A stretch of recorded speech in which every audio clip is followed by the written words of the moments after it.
আবারও বিশ্বজুড়ে চাঞ্চল্য সৃষ্টি হয়েছে ভিনগ্রহের প্রাণী বা এলিয়েন ইস্যুতে। বহু বছরের গবেষণা ও গোপন নথি ঘিরে সামনে আসছে একের পর এক বিস্ময়কর তথ্য। আর এসব তথ্যের মূল চাবিকাঠি নাকি রয়েছে ডোনাল্ড ট্রাম্পের হাতে। এমন দাবি ঘিরে শুরু হয়েছে নতুন বিতর্ক। বিস্তারিত জানাচ্ছেন শিহাব ইসলাম।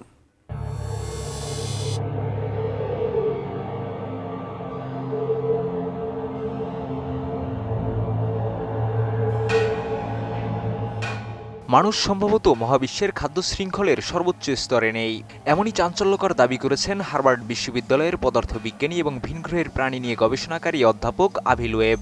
তার মতে, যদি কোনো ভিনগ্রহের সভ্যতা পৃথিবীতে এসে পৌঁছাতে পারে, তাহলে ধরে নিতে হবে তারা প্রযুক্তি ও জ্ঞানে মানুষের চেয়ে বহুগুণ এগিয়ে। সম্প্রতি যুক্তরাষ্ট্রের প্রেসিডেন্ট ডোনাল্ড ট্রাম্প ইউএফএ বা রহস্যময় উড়ন্ত বস্তু সংক্রান্ত গোপন নথি প্রকাশের ইঙ্গিত দেওয়ার পরই নতুন করে আলোচনায় আসেন আভি লোয়েব। তিনি ট্রাম্পকে আহ্বান জানিয়েছেন সরকারের কাছে থাকা ভিনগ্রহের প্রাণী সম্পর্কিত সব তথ্য জনগণের সামনে প্রকাশ করতে।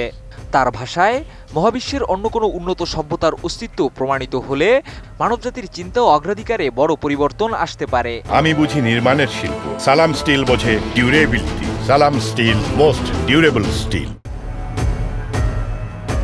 হার্ভার্ড বিশ্ববিদ্যালয়ের অধ্যাপক বলেন, শুধুমাত্র মিল্কওয়ে গ্যালাক্সিতেই প্রায় 10,000 কোটি নক্ষত্র রয়েছে। সেই হিসেবে পৃথিবীর বাইরে প্রাণের অস্তিত্ব থাকা অসম্ভব নয়। তিনি মনে করেন, মানুষ আধুনিক প্রযুক্তির সুবিধা পাচ্ছে মাত্র 100 বছরের মতো, অথচ এই স্বল্প সময়েই কৃত্রিম বুদ্ধিমত্তার মতো প্রযুক্তি তৈরি হয়েছে। ফলে কোটি কোটি বছর পুরনো কোনো সভ্যতা থাকলে তারা কতটা উন্নত হতে পারে সেটিই এখন বড় প্রশ্ন।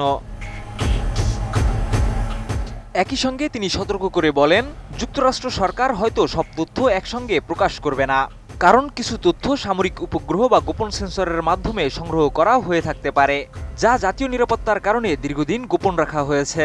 তবে এই বিজ্ঞানীর দাবি, যদি সত্যি মানুষের তৈরি এমন কোনো প্রযুক্তির প্রমাণ পাওয়া যায়, তাহলে সেটিই হবে মানব ইতিহাসের সবচেয়ে বড় বৈজ্ঞানিক আবিষ্কার। এদিকে এলিয়েন বা ইউএফও নিয়ে যুক্তরাষ্ট্রের গোপন তথ্য প্রকাশের দাবি নতুন নয়। গত কয়েক বছর ধরেই মার্কিন কংগ্রেসে একাধিক শুনানি হয়েছে। সাবেক সামরিক কর্মকর্তা এবং গোয়েন্দা সদস্যরাও অজ্ঞাত উড়ন্ত বস্তু দেখার দাবি করেছেন। যদিও এখন পর্যন্ত পৃথিবীর বাইরে প্রাণের অস্তিত্বের বিষয়ে কোনো নিশ্চিত বৈজ্ঞানিক প্রমাণ প্রকাশ হয়নি। তবে আভি লোয়েবের বক্তব্যের পর আবারও প্রশ্ন উঠছে, মহাবিশ্বে মানুষ কি সত্যিই একা, নাকি পৃথিবীর বাইরে আরও কোনো উন্নত সভ্যতা মানবজাতিকে পর্যবেক্ষণ করছে? আর ট্রাম্প প্রশাসন সত্যিই যদি গোপন নথি প্রকাশ করে, তাহলে সেটি বিজ্ঞান বা মানব সভ্যতার ইতিহাসে নতুন অধ্যায়ের সূচনা করবে কি?